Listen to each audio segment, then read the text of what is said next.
Depth of Grace, Chapter 2, Grace Ignored. John found himself once again seated in a chair before his father's enormous desk. "May I go now, Father?" he said, leaning forward. "No, you may not. John, I hardly know what to do with you. You've been on 5 voyages with me and done absolutely nothing." John slouched back. He'd heard this before. "I've done everything to make you successful, like with Mr. Alvarez in Spain. You had a great job handling his accounts, and what did you do? You walked out just because you thought it was too boring." Now John began to shuffle his feet in front of the desk. "I suppose you'd rather be reading one of those books about how everything would be great if everyone would just sit around eating and drinking all the time. Well, let me tell you, son, that's not the real world. In the real world, real people work real hard for real money, or they end up real poor. Do you understand?" John knew there'd be more unless he acted like he was sorry. "I'm sorry, Father. I know I've disappointed you. It's not that I don't appreciate all you've done. It's just that I don't think I'm cut out to be a sea captain like you." His father let out a sigh. "John, I don't expect you to be a captain like me, but I do expect you to prove yourself hardworking at whatever you do." "Yes, Father, I'll try harder." "Now then," his father continued, "I have another opportunity for you. My friend Joseph Manistee has offered to take you to Jamaica to help manage a sugar plantation.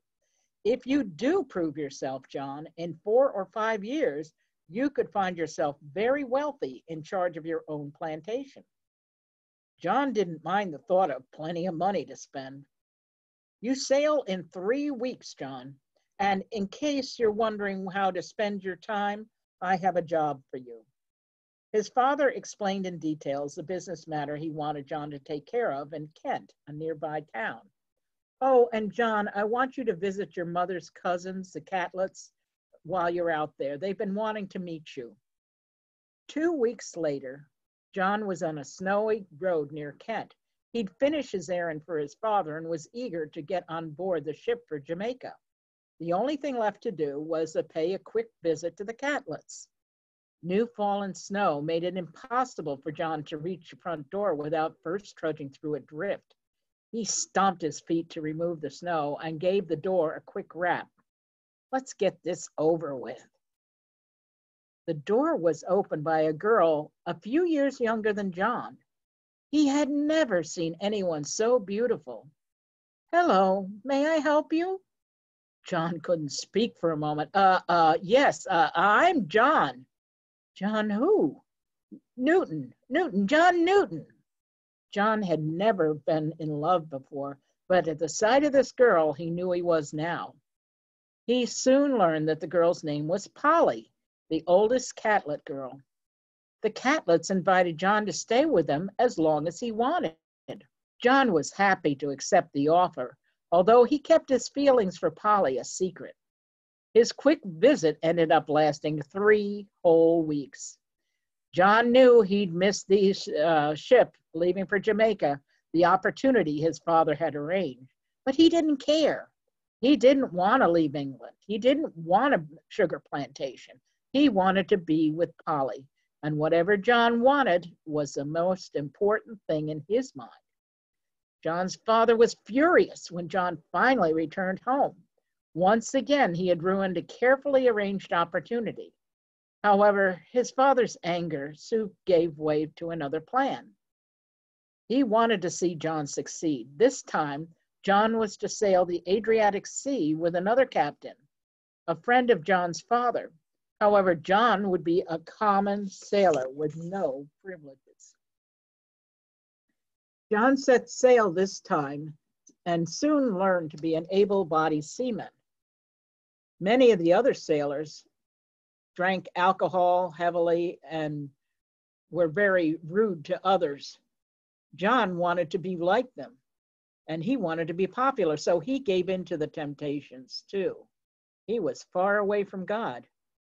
When he returned to England at the end of the year, there was only one thing on his mind. When could he see Polly? I don't understand why you want to visit the Catlets again so soon, his father said. John once again sat before him at the desk. John didn't answer. Just make sure you're back in time to meet Mr. Dawes. He's looking for a few good men to serve as officers on his ship, and I've made arrangements for you to be one of them. Yes, father.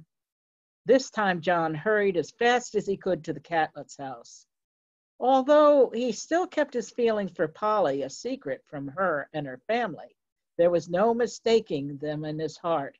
And when it was time to leave, John once again ignored his responsibilities. Instead, he stayed with the Catlets for over a month. Still, there was one thing bothering John. He wanted to marry Polly one day, but how could he even think about it if he didn't have a job or a position? Her family certainly wouldn't agree to it. One morning in March, John traveled alone to the nearby town of Chatham.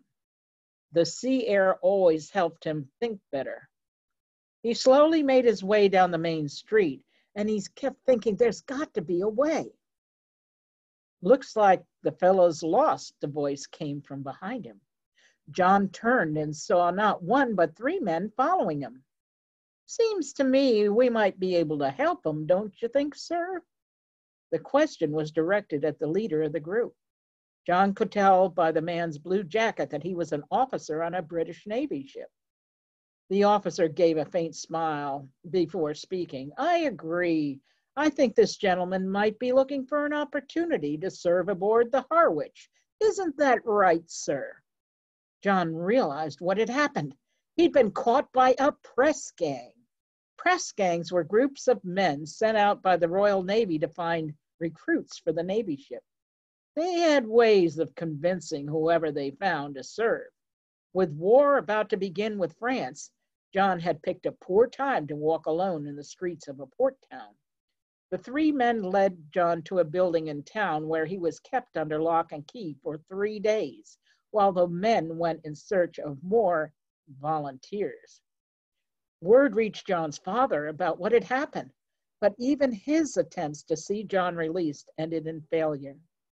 John and the others were led aboard the Harwich, where John would serve as a seaman. 4 days after boarding the ship, war was declared with France. Soon the Harwich was sailing up and down the coast, providing protection for the other British ships. Thanks to John's experience at sea and his father's influence, John was soon promoted to midshipman. That meant better food and treatment. But John soon wasted that opportunity. He treated the sailors under him with little care and was disrespectful to those in authority. One time, while the ship was at port, John was given permission to go ashore for 1 day. Instead, he took 10 days so he could see the Catlets and see Polly again. When he finally returned, Captain Carter was so upset that he threatened to demote John. After his meeting with the captain, one of the officers took John aside.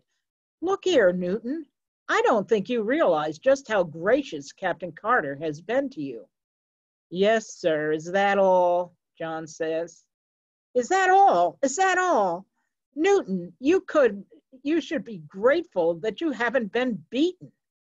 John remained silent. The officer continued.